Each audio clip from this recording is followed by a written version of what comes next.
Hola, este jueves el Fondo de Población de la ONU presenta en México el reporte regional del Estado de la Población Mundial 2016 y para hablar justamente de este importante informe que se presenta en la Ciudad de México, tengo conmigo a Esteban Caballero, que es el director regional del Fondo de Población para América Latina y el Caribe. Muchas gracias, Esteban, por la entrevista. Al Quería contrario. preguntarte primero, con este documento que se presenta justamente hoy, Sí. eh, ¿cuáles son las conclusiones que tienen? Ya. Bueno, las conclusiones principales son la importancia de generar oportunidades para las niñas, adolescentes, empezando con la edad que se informa fundamentalmente en el informe, que es la edad de 10 años, ¿no? Se toman los 10 años como un punto de inicio crucial para la vida de una niña adolescente y se propone como una trayectoria o un itinerario que sea un itinerario que le permita a ella desarrollar todo su potencial como persona humana, ¿no?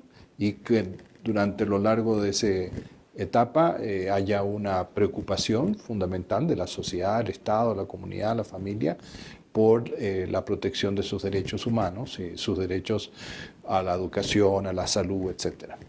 Ok. Justamente porque este año se decidió con las niñas, había fue una decisión. No tienen que ver exactamente con este año, en el sentido de que este es un proceso que viene dándose en el Fondo de Población hace unos años ya. Nos encontramos ante la realidad actual de que en realidad el tema principal, vamos a decir, en lo que atañe a la población, es la emergencia de la población joven, adolescente y jóvenes en general, ¿no? Esto es un fenómeno que de alguna manera forma parte o es resultado de una etapa anterior en donde la preocupación estaba más centrado quizás en el tema de fecundidad, de la mujer, de su derecho a decidir libremente cuántos hijos y tenerlos, cuándo tenerlos, pero se ha dado de alguna manera esa transición y eso ha también enfocado más el tema de, bueno, ¿qué hacemos con ese gran contingente de gente joven que está llegando que llega a formar parte de la sociedad desde el punto del trabajo, de la familia, de la participación, ¿no? Entonces, por este motivo, el Fondo de Población se ha venido enfocando más en la discusión sobre cómo podemos aprovechar el dividendo demográfico, el bono demográfico, ¿no? Esa etapa de vida en donde justamente las personas están en pleno capacidad, digamos, para trabajar, para generar ingresos, para ser productivos y al mismo tiempo tienen menos personas que antes a quienes mantener o menos dependientes, ¿no? Entonces, esa etapa llamada de bono demográfico se puede aprovechar mejor si las gentes jóvenes de hoy, los adolescentes de hoy, están bien preparados para asumir esas responsabilidades. Justamente las mujeres y las niñas, bueno, representan el 50% de la población al final de cuentas, pero también son las que viven más desigualdades dentro de la población.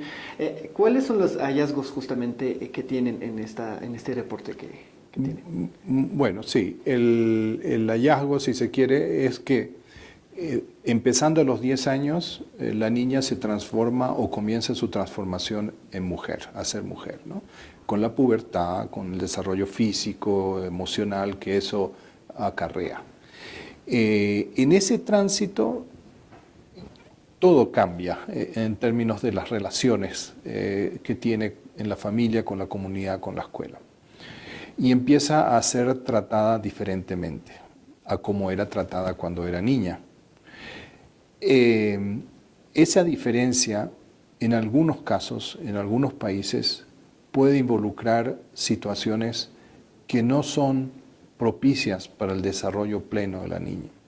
Me refiero, por ejemplo, el caso más típico, vamos a decir, que es el de el matrimonio infantil.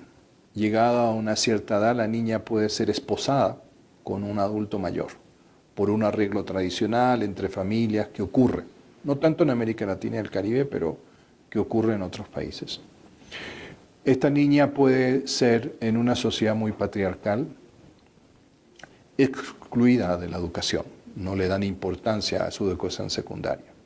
En resumen, existen, dependiendo un poco de los ambientes, de las culturas, de las condiciones socioeconómicas, una serie de amenazas, vamos a decir, una serie de barreras que impedirían ese tránsito, ¿no? Entonces, acá lo que hay, más que un hallazgo, me parece que son temas que ya han sido debatidos bastante, digamos, es un ejercicio de abogacía con un mensaje claro respecto a hacerle caso a aquellas propuestas que existen de evitar esas amenazas, ¿no? Que tienen que ver también con el tema de la violencia, en nuestra región el embarazo adolescente, que tiene que ver con la discriminación, que tiene que ver con la falta de información y consejería como para poder protegerse de infecciones transmitidas sexualmente, etcétera, ¿no? Entonces, ese es el mensaje principal del informe, ¿no? Cuidemos esa etapa, son cosas muy concretas las que podemos hacer, las enumeramos, sin pretensiones de que sea un hallazgo original, vamos a decir, pero tiene la virtud de ponerlo en un paquete, vamos a decir, y ese es un tema importante. A nivel regional y también a nivel mundial, ¿cómo evalúan exactamente la situación de la población general? Ya. Como le digo, yo creo que tenemos que tener una visión un poco diferenciada, ¿no? Y creo que la óptica regional es importante en este caso. Nosotros en América Latina y el Caribe, a la luz de este informe, vemos una diferencia importante, que es América Latina y el Caribe logra una paridad de género en la educación, primaria y secundaria, a nivel de promedios nacionales, ¿verdad? Esto es muy importante y tendríamos que ver cómo puede América Latina y el Caribe conversar, exportar, si se quiere, o compartir las experiencias que nos han llevado a una paridad de género en la educación, porque esto tiene gran impacto, digamos, en desarrollar el potencial de las mujeres. Este no es el caso en otras regiones, ¿no? Y en esas regiones, podría yo decir, las más patriarcales que la región de América Latina y el Caribe, esos derechos y esos accesos no están dados como están en nuestra región, ¿no? Entonces ahí tenemos que tener como una cooperación sur-sur o un diálogo interregional que permita comparar buenas prácticas de América Latina con el resto de las regiones donde tenemos esos problemas para dar ejemplo. Eso no significa que todo esté bien, vamos a decir, ¿verdad? Porque sí tenemos la obligación en América Latina y el Caribe de empezar a desagregar un poco esa situación, ¿no? Entonces, lo que vemos es que esa cobertura no es suficiente, por ejemplo, en el ámbito rural, como todos estamos conscientes. Entonces, la Agenda 2030 hoy en día nos pone en una situación ideal como para poder abogar por una matrícula completa en educación secundaria en todos, para todos, sin dejar a nadie atrás, que no era el caso de los Objetivos de Desarrollo del Milenio, ¿no? En este momento tenemos completar primaria y secundaria, y eso en América Latina y el Caribe es muy importante. Para el área rural, y luego entrar también en la cuestión de ya no diferenciar solamente en términos de matrículas y coberturas, sino también diferenciar en torno al tema de la calidad de la educación, ¿no? Y existe en la región una gran disparidad, vamos a decir, en los niveles de aprendizaje que se logran en escuelas públicas, pobres, vis-a-vis escuelas privadas. Entonces ahí también tenemos que hacer, yo creo que un énfasis, ¿no? Las ventajas de este tipo de inversiones son expuestas de alguna manera en el informe, respecto a que obviamente todo trabajo preventivo, o sea, todo trabajo de protección, antes para evitar que lleguemos a situaciones de deserción, de violencia, de trabajo infantil, etcétera, son más económicas que los trabajos de reincorporación, de cuidado, de restablecer la salud, etcétera, ¿verdad? Entonces, hay como un costo de oportunidad, vamos a decir, que se pierde cuando uno no toma en cuenta esta idea del enfoque de vida, ¿no? Vamos a hacer esta inversión durante esta etapa de vida, porque eso genera, si se quiere, ya más desde una lógica utilitaria y economicista, vamos a decir, genera rédito importante para una sociedad. El aporte que puede hacer una mujer con capital humano, con educación, a la sociedad es mayor, y está comprobado que existe una correlación muy estrecha entre a nivel de educación y nivel de ingreso, ¿no? Entonces, esos son un poco los mensajes que queremos dar, y en un momento importante, porque estamos pasando por un periodo que yo le diría que el género está siendo un tema de crucial importancia a nivel del debate político global, ¿no? La coyuntura electoral en Estados Unidos respecto al trato con las mujeres, las cuestiones de género que surgieron en el Brasil, las diferencias que hay entre el trato que se da a las mujeres y a las niñas en ciertas sociedades y en ciertas culturas vis-a-vis otras. Es decir, esto se ha vuelto un tema de crucial importancia, ¿no? El tema de las niñas secuestradas en Nigeria. Yo creo que esto ha sido el año del género, de alguna manera, ¿verdad? Y entonces este mensaje de invertir en las niñas, de garantizar su igualdad de género, de permitirles su autonomía y el desarrollo de su potencial, viene a reforzar una propuesta que está siendo intensamente debatida actualmente en la sociedad, ¿no? ¿Y cuáles serían las principales recomendaciones? Ya me comentaste de algunos mensajes, pero ¿cuáles son las recomendaciones que hace el Fondo de Población a los países? A los países, sí. Bien, entonces, primero, digamos, sería, veamos el tema de la desegregación de datos, es decir, veamos dónde están las niñas que están en situación de vulnerabilidad. Este es un mensaje importante en términos de la gobernabilidad, justamente. ¿Por qué? Porque tiene que ver con la capacidad de las políticas de enfocarse bien, ¿no? Entonces hay un tema ahí de desagregación de datos. Esto puede significar también una mejor utilización de fuentes como los registros administrativos. Una vez ubicada, es una cosa de sentido común, ¿verdad? Entonces es cuestión de intervenciones de carácter integral, ¿no? Ecológicas, en el sentido de hablar con la comunidad educativa, ¿verdad?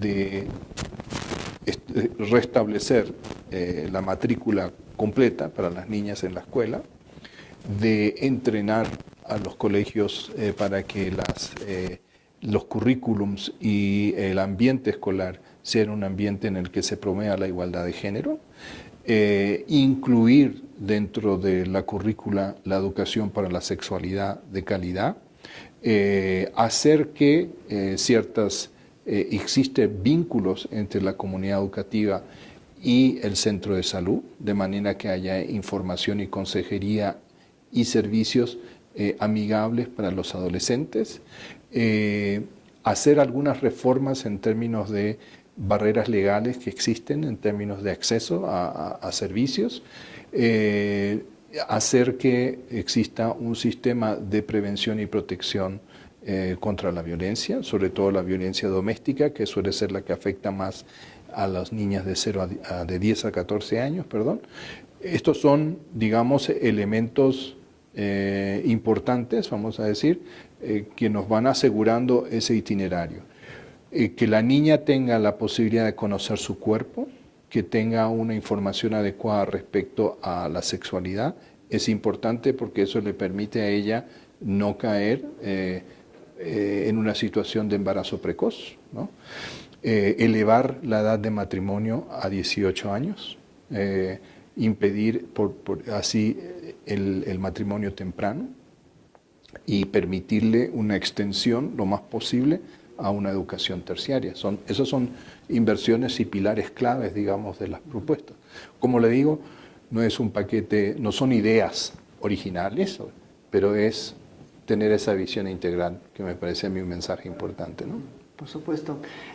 Abordaste también el tema de la Agenda 2030 para el Desarrollo Sostenible.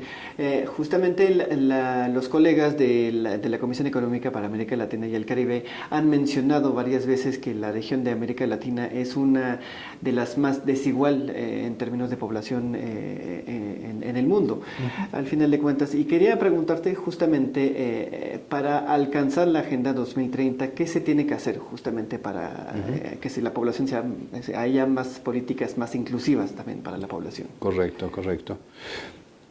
Hay varias cosas, ¿no? Por un lado, yo creo que justamente la CEPAL tiene razón en encarar la cuestión por el lado económico.